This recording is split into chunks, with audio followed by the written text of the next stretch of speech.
And I call the honourable member for Hughes. Thank you, Deputy Speaker. About a fortnight ago, I made a comment in the media which was treated by some people with a bit of disdain and was scoffed at, and I'd just like to go through that, Deputy Speaker. First of all, the proposal that I said that the cost of subsidising renewables in this country was a substantial reason why electricity costs in this nation had been pushed so high, and that was making it harder for Australians to adequately heat their home in winter, which was resulting in an increased rate of winter mortality in this nation, which is simply, Deputy Speaker, more people die in winter because they cannot afford to heat their homes because of the high cost of renewables. Now, as I said, some have scoffed, but I would like tonight to go through the evidence and the facts and the scientific literature that supports my claim. Firstly, the cost of subsidising renewables. A recent report from BAEconomics estimates the total cost of subsidising renewables in this country at over $3 billion. This is for 2015-2016.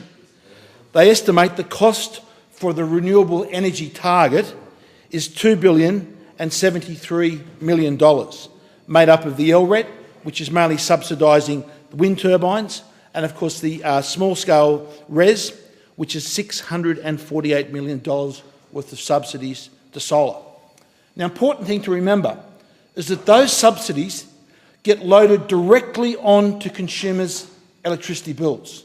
They're not a subsidy paid from government taxation revenue. They go bang onto your electricity bill. The jurisdictional feed-in tariff schemes that the states have through Queensland, New South Wales, South Australia, ACT, Victoria and Western Australia are an additional $772 million in subsidies. And again, that goes bang straight onto someone's electricity bill, Deputy Speaker.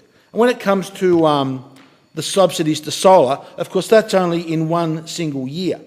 There was a recent report about 12 months ago by the Grattan Institute, hardly friends of the coalition, and they said in their report, Sundown, Sunrise, talking about the cost of solar energy, I quote directly, "By the time the subsidies have run out," referring the subsidies to solar, "households and businesses that have not installed solar PV will have spent more than $14 billion subsidising households that have." And they concluded, these lavish government subsidies plus the structure of the electricity network tariff means that the cost of solar PV take-up has outweighed the benefits by almost $10 billion. So, Deputy Speaker, it's irrefutable that the subsidisation of the cost of renewables in this country is pushing electricity prices high and is a substantial cost. It is at least $3 billion. That is direct subsidies. In addition, we also have the indirect and hidden subsidies, the additional costs often of hooking wind turbines and wind farms up to the grid, many other subsidies, Deputy Speaker, plus also the distortion that it does to the market, which pushes wholesale prices up. But I'll set those aside and I'll just talk about the $3 billion direct subsidies that get added onto our electricity bills. Now, is that making it harder for Australians to adequately heat their homes in winter? Australian Energy Regulator, Deputy Speaker, keeps statistics on the number of Australian households that have had their electricity disconnected. That's they basically turn you go to your house, you have no power. Your power has been disconnected because you have fallen so far behind on your electricity bills, it's disconnected. They also keep records for the number of households that are on payment hardship plans that simply haven't been able to afford their electricity bills and have had to enter into a payment plan with their retailer to pay it off. Those statistics, Deputy Speaker, show a doubling over recent years, a doubling of the number of Australian households that have had their electricity disconnected or on payment plans. And all of us would have anecdotal evidence in their electorates of constituents that have come, some in tears, Deputy Speaker. I've had old pensioners ring me in tears on the telephone, telling me they could not afford to pay their electricity bill and they could not afford to turn the heater on at night. So, Deputy Speaker, what does that do? What effects does that have if you are forced to live in a cold home in Australia and you cannot afford to turn your heater on at night? Well, there was a recent study in England which was released under the name of the Marmot Review Team, titled The Health Impacts of Cold Homes and Fuel Poverty. And it details some of the adverse health effects if you have to force to live in a cold home. And they go here, Deputy Speaker. They say around 40% of excess winter deaths are attributable to cardiovascular diseases. Around 33% of excess winter deaths are attributable to respiratory diseases. They say there is a strong relationship between cold temperatures and cardiovascular and respiratory diseases.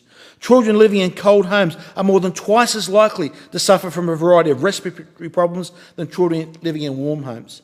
Mental health is negatively affected by fuel poverty and cold housing in any age group. Cold housing increases the level of minor illnesses such as colds and flus and exacerbates existing conditions such as arthritis and rheumatism.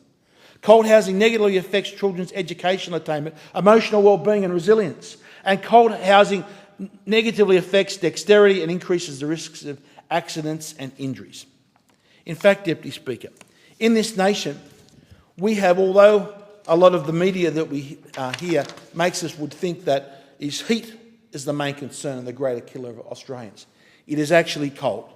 In fact, if we look at the figures from the Australian Bureau of Statistics that shows the average daily deaths per month, Deputy Speaker, you are, on average, an Australian is 20% more likely to die in the months of July or August than they are during summertime. 20% higher rate of deaths on an average day in July or August at summertime.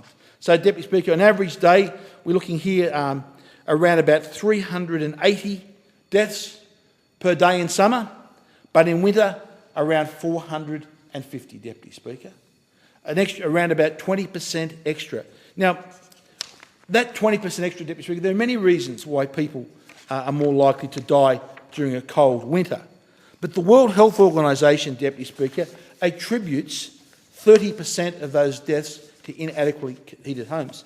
And I quote from a World Health Organisation document, environmental burden of disease associated with inadequate housing.